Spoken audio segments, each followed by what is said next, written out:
Hey you guys, welcome back to my channel. My name is Datarius Williams. From the title you can see that we're going to be talking about things that recruiters don't tell you when joining the military or the Navy. Before we get started on this video, please like, subscribe, and comment down below what you guys would like to see me talk about next. And yeah, let's get started on this video. Let's start with the GI Bill. So when I first joined the Navy, I didn't know that I was going to be paying on the GI Bill. But yeah, so for the first year of your Navy career, you're going to be paying $100 per month for your GI Bill. That's going to be taken out of your actual check. When I first saw that, like on my LES, you know, I was just like, yo, what's this? Like, what's good? Once you pay that $100 per month on your GI Bill for the first year, throughout your career in the Navy, you can actually use that GI Bill. So for me, I was in school while in the Navy. I got my degree while in the Navy, and I actually failed the class using tuition assistance, so I couldn't use it again, and I needed money to go to school. So you get 36 months on your GI Bill. So I pulled out like 3 months worth of money to pay for that class that I needed to pay for, and I mean that really helped out a lot, and it only subtracted the months that I can use the GI Bill. So I didn't know I could use it while in the Navy, and I didn't know I had to pay for it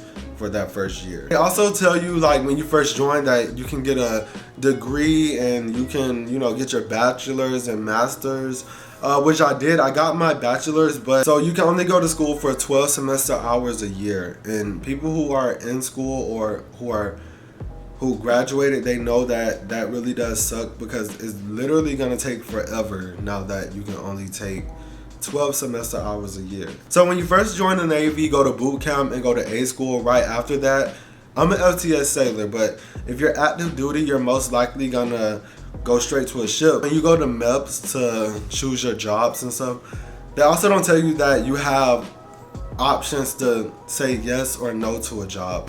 Like, a lot of recruiters tell you, hey, if they give you something, you need to pick it, because it might not be the next job the next cycle, which is true. It might not. It might be a whole different list of jobs, but you don't have to pick something right there on the spot. Like, a lot of undes, they always pick like undes right there on the spot, because maybe at that time it wasn't any jobs and they were scared that, you know, I'm not gonna get to leave for the Navy. And a lot of people that join the Navy want to leave like right then and there. So I mean, it depends on how you look at it, but I don't think that you should pick a job that you know that you're not gonna like for the rest of your career, because you're taking a risk that you're gonna be working that job for the rest of your career. And that also brings me over to Crossrating. A lot of recruiters are like, oh yeah, so pick that job, and then later on down the line, you can just pick another job. And I can speak personally and say that's definitely not true, because I chose AO, Aviation Ordnanceman, as my job, and like 2 years ago I tried to cross-rate to HM, and that really wasn't a thing. Aviation Ordnanceman wouldn't let me out of the rate, because once you're in that rate, it's all up to whether it's overman, underman, or current, like at manning.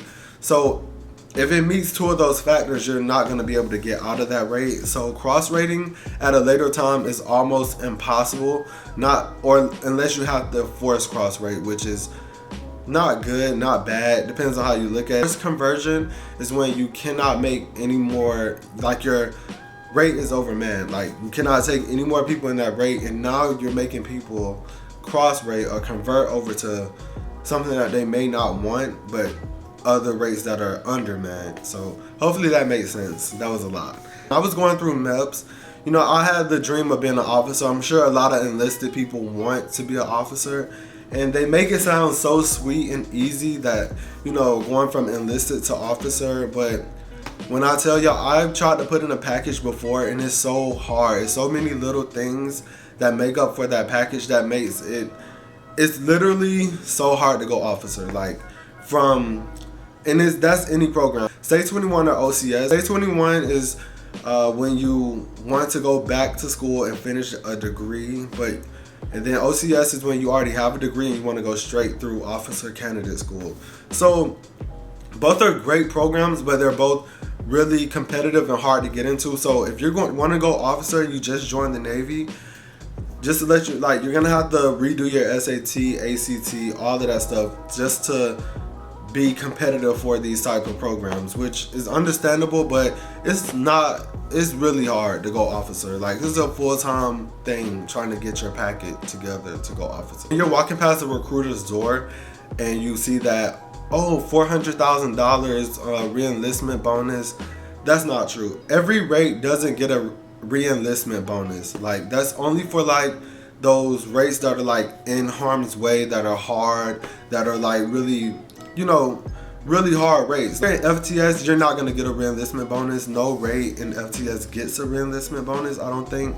But yeah, you might want to do research on that before you join, because every rate doesn't get a re-enlistment bonus. I just thought I would let you guys know that. I didn't know that when I first joined, so that was a big shocker for me. You know how they be like, oh yeah, you know, you can go anywhere around the world, go any place. That's also kinda not true. When I was going through A school, they gave us this dream sheet. It's called a dream sheet or a dream list. You just put down where you want to go for your orders. The first place I chose is Hawaii, like San Diego, some of those places, because I'm from the East Coast. So I wanted to explore the world a little bit more. My first orders ended up being in Naval Station Norfolk. So just to let you guys know that you don't really have that much of a say in choosing orders. You just have to choose what's available at that time. You get like 3 looks your next time choosing order. You have to pick something within those 3 looks, and you might not always get what you want. Like, I got Naval Station Norfolk. So when you first join the Navy, a lot of people ask about student loan forgiveness, which was something that was said to me that was gonna happen, and that's not always true. Like, with me, my process was I had to do a forbearance and a deferment and another forbearance until, like, because I'm in the military, so it is a little leniency, but you still got to pay back your student loans. They don't just, you know, waive that because you're in the military. And I thought that was going to happen for me, and it didn't. I did want to give you guys a little advice on something that I had to learn the hard way. When you're in Naval Station Norfolk or in Norfolk, Virginia, do not go to these people who are gonna like give you these cards, that you buy these cards with high interest rates. If you get a card, if you have a card now before joining the military, you can sign up for the SCRA, which is the Civil Service Member Relief Act, which is always gonna keep every interest rate on everything for you at 6%. Always look into that before buying a car, or if you already have a car, before you join the military, because that stuff really plays a big role in helping you out against these people who are trying to take you for granted and, you know, take advantage of you, because you might be young trying to buy a car like I was, and I got hit with a high interest rate, and I had to go through the SCRA Act and, you know, get it down to 6%. So just wanted to give you guys advice on that. Make sure you guys are, you know, checking out stuff like that while you're in the military. Use all resources like Fleet and Family, Navy Marine Corps Relief Society for all my junior sailors out there. They really do help out a lot. But thank you guys for watching this video, and my camera's about to die, that's why I'm like talking fast. But thank you guys for watching this video. Please like, subscribe, and comment down below. Let me know what you guys want to talk about next. And yeah, like,